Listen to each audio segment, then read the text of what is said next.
ನಾನಳುವೆ ನೀನಳುವೆ ನನ್ನೆಲುಬುಗಳ ಮೇಲೆ ಮೂಡುವುದು ಮೂಡುವುದು ನಾವು ಭಾರತದ ಲೀಲೆ.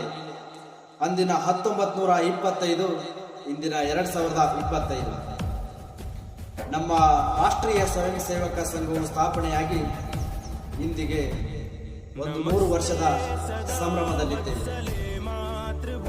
ಈ ರಾಷ್ಟ್ರೀಯ ಸ್ವಯಂ ಸೇವಕ ಸಂಘವನ್ನು 1925ರಲ್ಲಿ ಡಾಕ್ಟರ್ ಕೇಶವ್ ಬಲರಾವ್ ಹೆಗಡೆವಾರ್ ಅವರು ಈ ರಾಷ್ಟ್ರೀಯ ಸ್ವಯಂ ಸೇವಕ ಸಂಘವನ್ನು ಹುಟ್ಟಾಕ್ತಾರೆ.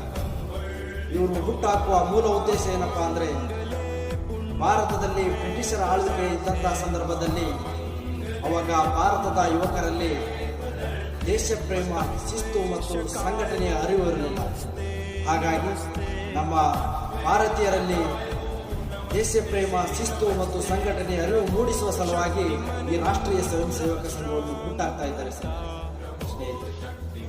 ಈ ರಾಷ್ಟ್ರೀಯ ಸ್ವಯಂ ಸೇವಕ ಸಂಘವು ಭಾರತ ದೇಶದ ಅಷ್ಟೇ ಅಲ್ಲ, ವಿದೇಶದಲ್ಲಿ ತನ್ನ ಶಾಖೆಗಳನ್ನು ಹೊಂದಿದೆ. ಭಾರತದಲ್ಲಿ ರಾಷ್ಟ್ರೀಯ ಸ್ವಯಂ ಸೇವಕ ಸಂಘ ಇರದೇ ಇದ್ದರೆ 1990ರಲ್ಲಿ ಕಾಶ್ಮೀರಿ ಪಂಡಿತರನ್ನು ಭಾರತದಿಂದ ಓಡಿಸಿದರು. ಹಾಗೆಯೇ ನಮ್ಮ ಹಿಂದೂಗಳನ್ನು ಭಾರತದಿಂದ ಓಡಿಸುವ ಕಾರ್ಯ ನಡೆದಿತ್ತು.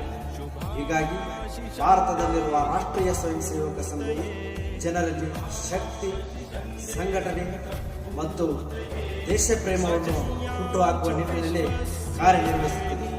ಹಾಗಾಗಿ ನಾವು ಪ್ರತಿ ವರ್ಷವೂ ಸೆಪ್ಟೆಂಬರ್ 27 ಭಾರತದ ರಾಷ್ಟ್ರೀಯ ಸ್ವಯಂ ಸೇವಕ ಸಂಘ ದಿನ ಎಂದು ಆಚರಿಸುತ್ತಿದ್ದೇವೆ.